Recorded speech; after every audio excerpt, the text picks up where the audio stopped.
स्वागत है आप सभी का। आपके साथ मैं पल्लवी रविंद्र सिंह। खबरों की शुरुआत करेंगे जोधपुर से। साइक्लोनर टीम की बड़ी कार्रवाई देखने को मिली। दरअसल ऑपरेशन रेड प्रेरी के तहत एक्शन लिया गया। 50,000 के इनामी बदमाश को अरेस्ट किया गया है। नशा तस्करी के आरोपी को गिरफ्तार किया गया। पिछले 1.5 साल से ये फरार था। आरोपी के खिलाफ कई राज्यों में पहले से ही कई मामले दर्ज हैं और यहाँ पर बड़ी कामयाबी मिली है टीम को, ये दावा किया जा रहा है। तो ऑपरेशन रेड प्रेरी के तहत एक कार्रवाई की गई है। 50,000 के इनामी बदमाश को धर दबोचा गया है। 1.5 साल से यह आरोपी फरार था और आखिरकार पुलिस को यहाँ पर बड़ी कामयाबी मिली है। जानकारी यह है कि इस आरोपी के खिलाफ कई राज्यों में मामले दर्ज हैं। ज्यादा जानकारी लेंगे जोधपुर से। संवाददाता चंद्रशेखर हमारे साथ जुड़ चुके हैं। चंद्रशेखर, आरोपी गिरफ्तार हुआ है, जरा विस्तार से बताइएगा। देखिए, मामला जो है नशीले पदार्थों को लेकर है। जिस तरह से लगातार साइक्लोनर टीम लगातार कार्रवाई कर रही है, एक के बाद एक।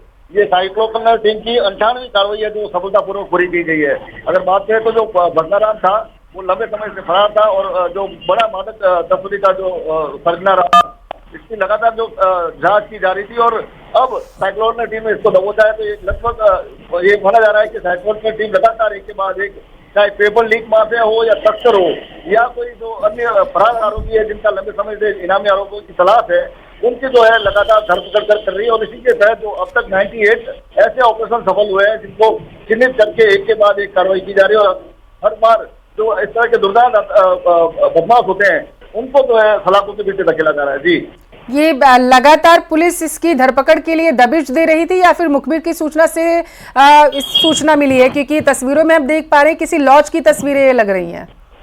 अब देखिए, जैसा कि आईजी विकास कुमार ने बताया था कि ये जो बंदाराम है इसके लंबे समय से तलाश थी और इसकी धरपकड़ के लिए लगातार प्रयास किए जा रहे थे। और उन्होंने ये बताया कि जब भी ये तस्करी को अंजाम देता था तो इसका एक पैटर्न हुआ करता था कि एक गाड़ी को एक बार काम में लेता। तो पहले शुरुआत में तो उसने तस्करी जब शुरू की तो चोरी की गाड़ियां काम में लेता, लेकिन बाद में इसने खुद ने गाड़ियां खरीद कर जो है तस्करी में प्रयुक्त कर लेना शुरू किया।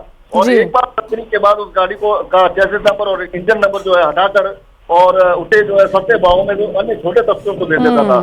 ठीक है, जो इसके बड़ी कामयाबी चंद्रशेखर पुलिस को मिली है। आप नजर बनाए रखिएगा। फिलहाल के लिए आपका बहुत शुक्रिया महत्वपूर्ण जानकारी साझा करने के लिए।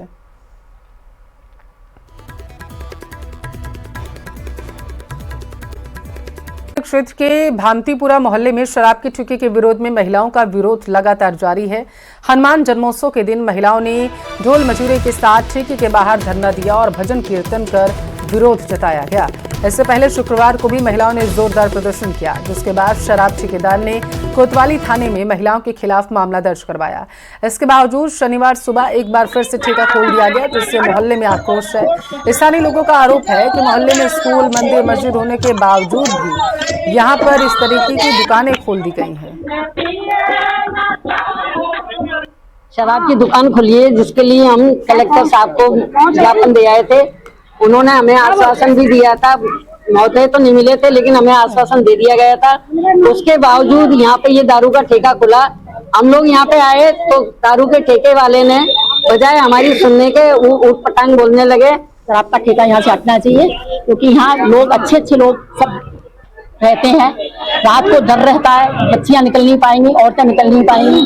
कल इन्हीं की देख रेख में सारा सामान, इन्होंने जो शराब की बोतलें वगैरह फेंकी थी, आबकारी विभाग के इंस्पेक्टर साहब मौजूद थे। इन्हीं की देख रेख के अंदर पूरी जो उनके सेल्समैन थे, उन्होंने ही फेंके हुए सामान को मतलब भर के अपने उसमें कट्टों में और अपनी गाड़ियों में, मतलब बाइक में जो गाड़ी थी उनके पास ले गए और महिलाओं के ऊपर इल्जाम लगाया है कि इन्होंने हमारा पूरी बोतलें वगैरह फेंकी है।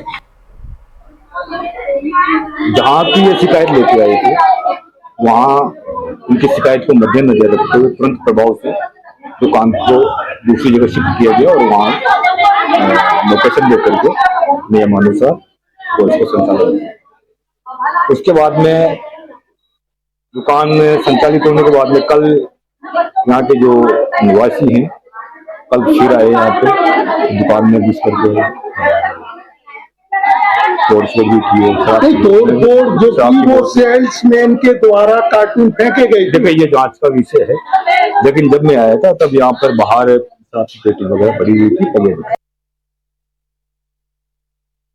उधर राजसमंद के कुमारिया कस्बे को पंचायत समिति बनाए जाने की मांग को लेकर ग्रामीणों का बाजार बंद और विरोध प्रदर्शन चौथे दिन भी जारी रहा। बालाजी मंदिर तिराहे पर आक्रोशित ग्रामीणों ने टायर जलाकर प्रदर्शन किया, नारेबाजी की है। ग्रामीणों का कहना है कि जब तक मांग पूरी नहीं होगी बाजार बंद और आंदोलन जारी रहेगा। कस्बे के बाजार पिछले 4 दिनों से पूरी तरीके से बंद है, जिससे व्यापारियों को लाखों रुपए का नुकसान हुआ। प्रदर्शन के समर्थन में कल शाम कुमारिया तहसील क्षेत्र के सैकड़ों भाजपा कार्यकर्ताओं ने पार्टी जिला अध्यक्ष को सामूहिक इस्तीफे सौंपे। भाजपा जिला अध्यक्ष ने पार्टी आलाकमान तक उनकी बात पहुंचाने का आश्वासन भी दिया।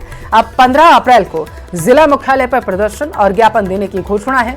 हालांकि अब तक कोई भी राजनेता या प्रशासनिक अधिकारी मौके पर नहीं पहुंचा, जिससे लोगों में गहरी नाराजगी और ज्यादा बढ़ चुकी है। पंचायत समिति बनाने के लिए आज चौथा दिन है और कल 1000 कार्यकर्ताओं ने भारतीय जनता पार्टी के इस्तीफे जिलाध्यक्ष को सौंपे और आज टायर जला के अपना क्रोध व्यक्त किया। हमें जिला अध्यक्ष से और भारतीय जनता पार्टी के नेताओं से यही आस है कि भाई पब्लिक बहुत परेशान हो रही है। 4 दिन से व्यापार पूरा ठप है, कुमारिया एक हब है, मंडी है, पर अभी तक जून ही रेंग रही है। तो हम यही चाहते हैं कि यहाँ पे नेता आके आश्वासन दे लोगों को और इस धरने को बंद कराए।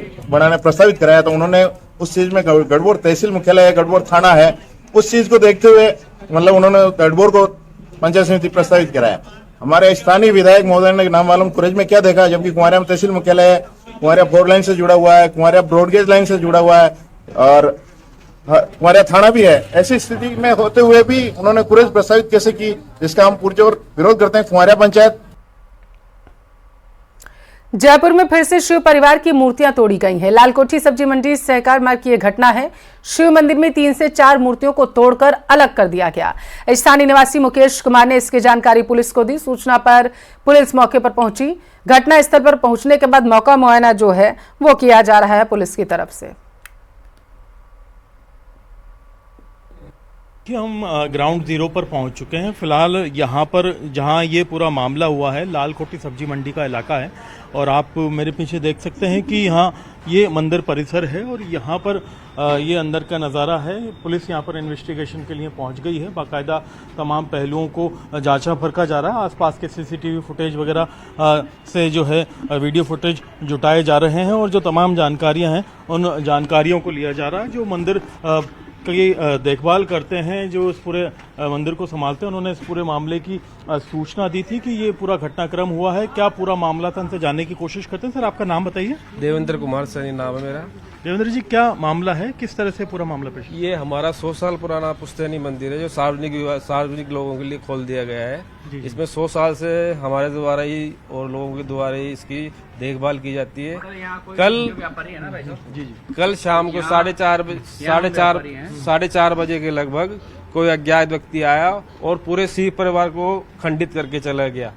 ये उसका क्या मनसावा था, क्या नहीं था, ये उसको पकड़ने के बाद पता लगेगा, क्योंकि पुलिस प्रशासन यहाँ पे आ चुका है। वगैरह में किसी में कुछ फुटेज वगैरह अभी पुलिस ट्रेस आउट कर रही है। अभी ऐसा कुछ पता नहीं लगा है, लेकिन एक बहुत सेंसिटिव मामला है कि इतनी चहल चाल वाली मंडी के अंदर कोई व्यक्ति आके शिव परिवार मंदिर को तोड़ जाता है, तो ये सनातन धर्म का एक अपमान है। सारी मूर्तियां खंडित हैं भाई साहब, आप अंदर जाके देखो।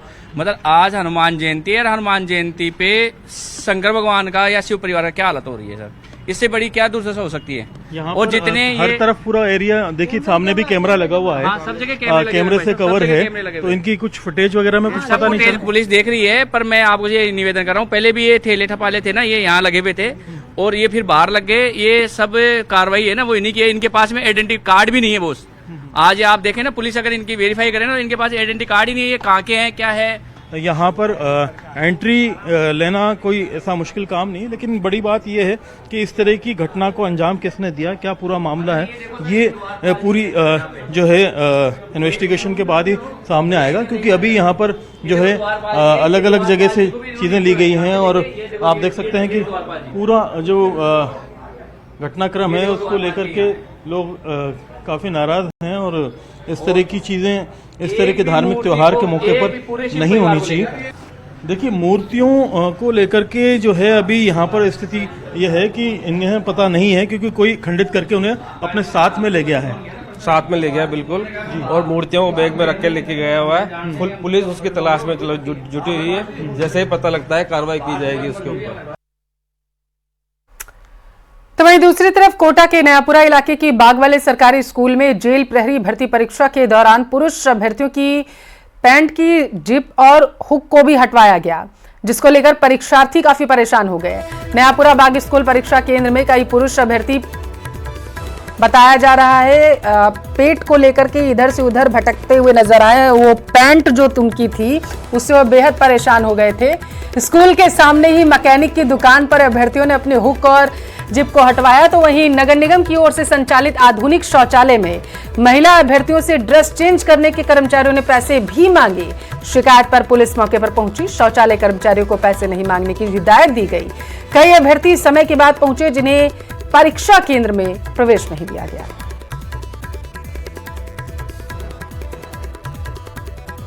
ये वाला निकालना है कि ऐसे बोला पैंट में जो हुक है। हाँ, क्योंकि पहले वो पेपर दे चुके हैं, उसमें तो नहीं आई थी कभी प्रॉब्लम नहीं। हम बहुत बार पेपर दे चुके हैं, वैसे सीट का भी दिया था, उसमें नहीं आई थी प्रॉब्लम, पर पहली बार जिप का भी मेटल अलाउ नहीं है, इसलिए मेटल की जो भी चीजें हैं उनको हमने सेंटर पर अलाउ। पूरी सुरक्षा में मैम पूरा बिल्कुल पूरी सुरक्षा। नयापुरा बाग स्कूल तो काहे की एग्जाम आज जेल प्रहरी की एग्जाम है, तो पूरी सुरक्षा व्यवस्था मेटल डिटेक्ट चेक करके बच्चे को चेक करके भेजा अंदर अच्छी तरह। तो यहाँ आपको बता दें कि जेल प्रहरी भर्ती के लिए दूसरी पारी में परीक्षा देने के लिए छात्र एग्जाम सेंटर पर पहुंच चुके हैं। दरअसल 3 बजे से एग्जाम शुरू होना है, जो 5 बजे तक चलेगा। यहाँ पर आपको बता दें कि 803 पदों के लिए 8,20,000 अभ्यर्थी परीक्षा दे रहे हैं। एग्जाम सेंटर्स पर सुरक्षा के कड़े बंदोबस्त हैं। 38 जिलों में 1,278 परीक्षा केंद्र बनाए गए। परीक्षा को लेकर के प्रदेश भर में सभी परीक्षा केंद्रों पर पुख्ता इंतजाम किए गए और जांच के बाद ही अभ्यर्थियों को परीक्षा केंद्रों पर प्रवेश दिया गया। वहीं जेल प्रहरी भर्ती के लिए पहली पारी की परीक्षा 12 को खत्म हो गई है। 6 तस्वीरें आपके सामने हैं।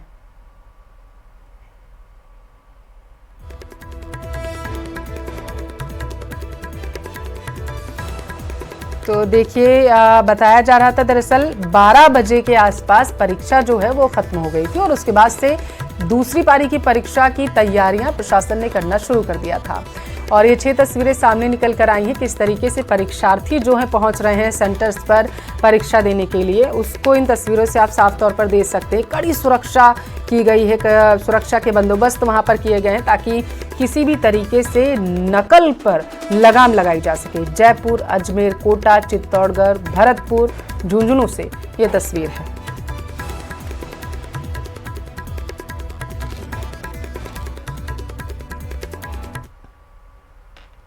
खबरों में आगे बढ़ेंगे। प्रदेश में आज जेल प्रहरी परीक्षा का आयोजन किया जा रहा है और इसी के कारण ट्रेन और बसों में भीड़ है।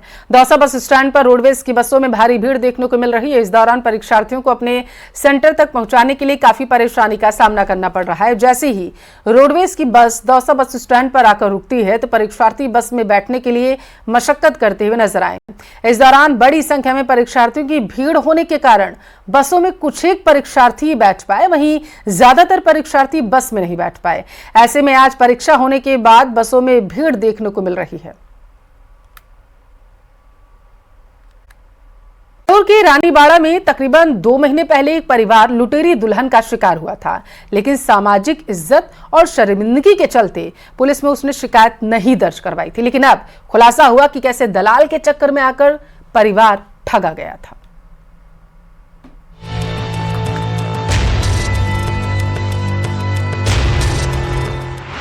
लुटेरी दुल्हन से हो जाएं सावधान। पहले घर बसाने का दिखाएगी सपना और फिर मौका देखते ही हो जाएगी फरार।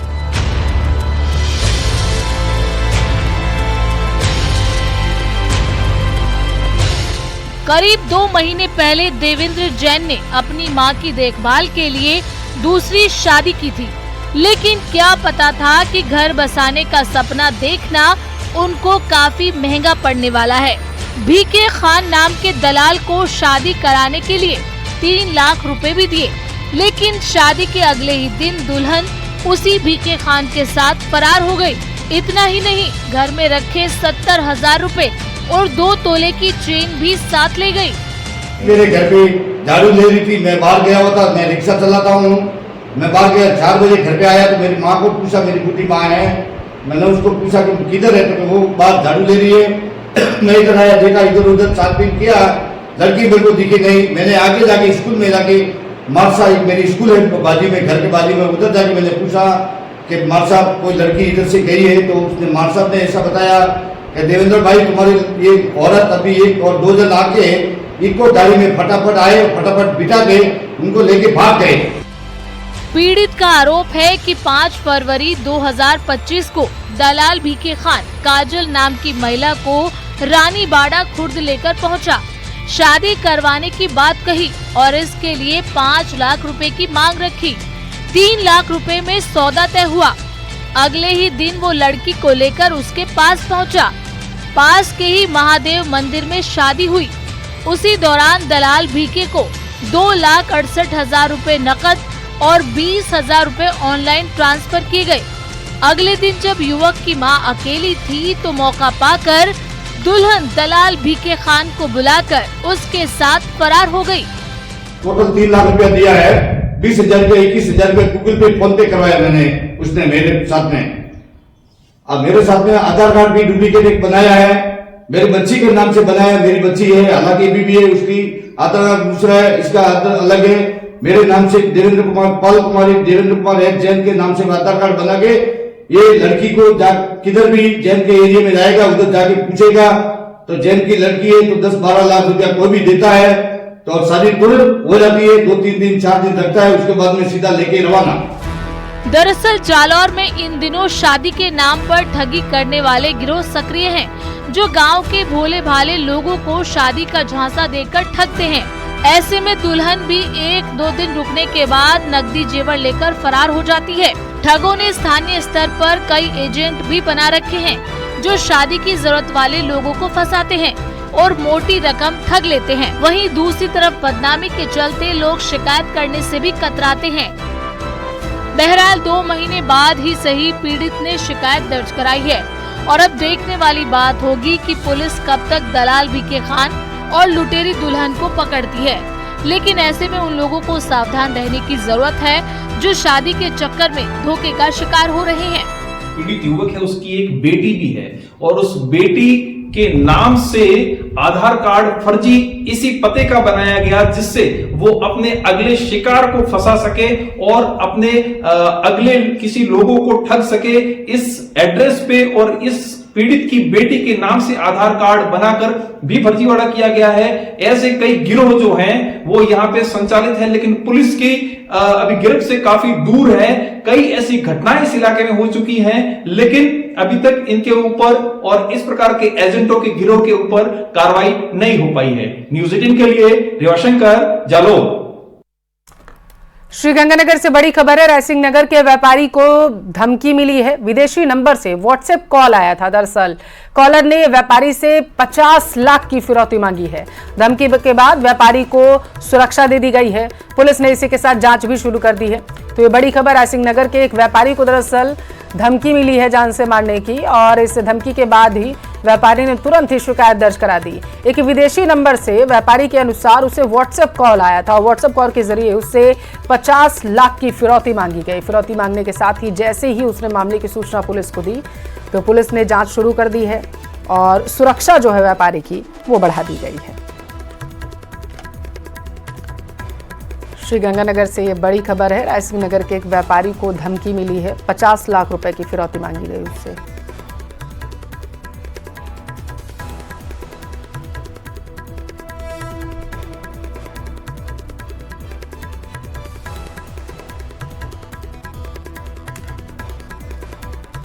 तो ये श्रीगंगानगर से बेहद हैरान करने वाली खबर सामने निकल कर आई है। दरअसल एक व्यापारी ने पुलिस में शिकायत दी कि उसके पास एक कॉल आया और वो कॉल विदेशी नंबर से आया था और उससे 50 लाख की फिरौती मांगी गई थी। ज्यादा जानकारी ले लेते हैं, संवाददाता अशोक हमारे साथ जुड़ चुके हैं। अशोक, व्यापारी ने जो शिकायत दी है पुलिस में, उसमें क्या क्या कहा गया है? देखिए, व्यापारी के द्वारा जो शिकायत पुलिस को दी गई है उसके मुताबिक 4 अप्रैल को पहली बार व्यापारी के फोन पर व्हाट्सएप कॉल के जरिए धमकी दी गई और कॉलर ने अपने आप को जग्गा पहलवान गैंग का सदस्य बताते हुए 50 लाख रुपए की फिरौती की डिमांड रखी। साथ ही व्यापारी को धमकाया कि यदि 50 लाख रुपए नहीं दिए तो उसको और उसके परिवार की जान को खतरा बना रहेगा। साथ ही साथ उसको प्रोटेक्शन भी दे दी जाएगी यदि वो 50 लाख रुपए की फिरौती उस व्यापारी जग्गा पहलवान गैंग को दे देता है।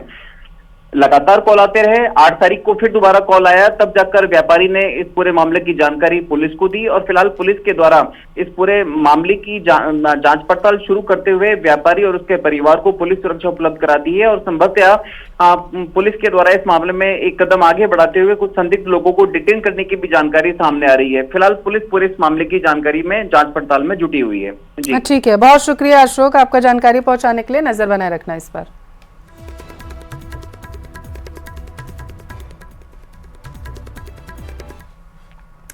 उधर भरतपुर में कांग्रेस को एक तगड़ा झटका लगा है। नदबई से विधानसभा रहे जोगिंदर सिंह अवाना ने आरएलडी ज्वाइन कर ली है। अवाना 2018 में बीएसपी के टिकट पर विधायक बने थे और चुनाव जीतते ही कांग्रेस पार्टी उन्होंने ज्वाइन कर ली थी। दिल्ली में आरएलडी प्रमुख जयंत चौधरी ने पार्टी की सदस्यता दिलाई थी। जोगिंदर सिंह अवाना 2023 में कांग्रेस के टिकट पर नदबई से विधानसभा का चुनाव लड़े थे और उन्हें हार मिली थी।